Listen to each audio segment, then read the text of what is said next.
Mathieu Delamotte, je suis médiateur à la batterie d'Asville et entre autres chargé des collections.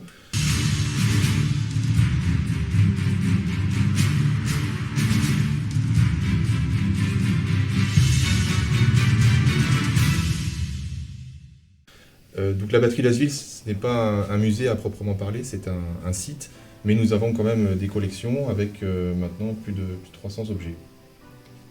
Bonjour, Virginie Naduret, donc je suis chargée de collection pour les collections départementales, qui comprennent notamment les collections de la batterie d'Asville.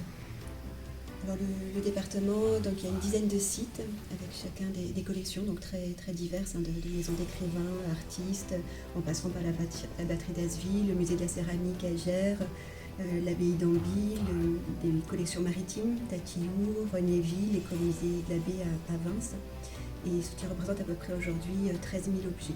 Voilà, donc le travail de chargé de collection, c'est à la fois la gestion physique des objets, mais aussi tout le travail administratif, documentaire sur ces collections.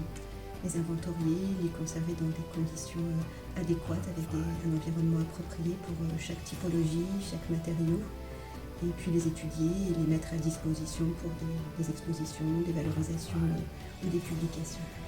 Donc ça, c'est une planche à découper qui nous a été offerte par un habitant du village peu de temps après l'ouverture du site en 1994. C'est une planche que ce monsieur avait récupérée à l'époque sur le site même de la batterie. Il y avait tout un tas de déchets parce qu'il y avait des prisonniers de guerre allemands qui étaient venus sur le site juste après les combats, jusqu'en 1945, pour nettoyer le site, c'est-à-dire débarrasser les barbelés, les poteaux, et puis déminer aussi le site, les obus, les nombreuses munitions qui restaient encore sur le site. Et donc cette planchette, elle est marquée Kriegsgefangenschaft, Cherbourg, den 24 juillet 1945.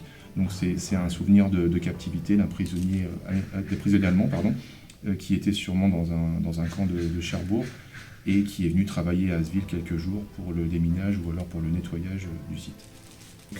Donc après-guerre, les prisonniers allemands ont énormément été utilisés pour diverses missions, comme donc le déminage au départ, mais aussi pour la reconstruction, le déblaiement des villes qui étaient en ruine.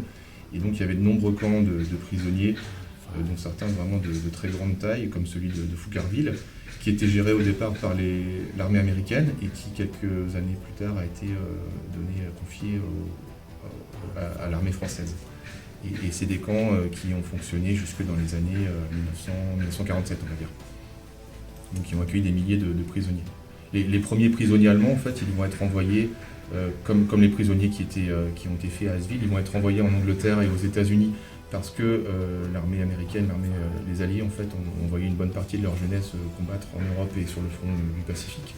Et donc les usines et l'agriculture manquent de main-d'œuvre. Donc ces prisonniers ils vont être envoyés en premier aux États-Unis et en Angleterre pour pallier au manque de main-d'œuvre. C'est un artisanat qu'on retrouve souvent. Je pense qu'il y a plusieurs musées dans la région il y avait eu une exposition il y a quelques temps au musée du Talitch sur le camp de prisonniers de Foucarville, justement, et où on pouvait voir de nombreux objets qui avaient été fabriqués par ces prisonniers, donc ils sont restés quand même assez longtemps après-guerre et qui faisaient son lit, et donc qui travaillaient, qui préparaient des objets qui pouvaient aussi servir de monnaie d'échange avec les gardiens des camps pour avoir un peu plus de nourriture ou pour avoir quelques faveurs supplémentaires dans ces camps de prisonniers.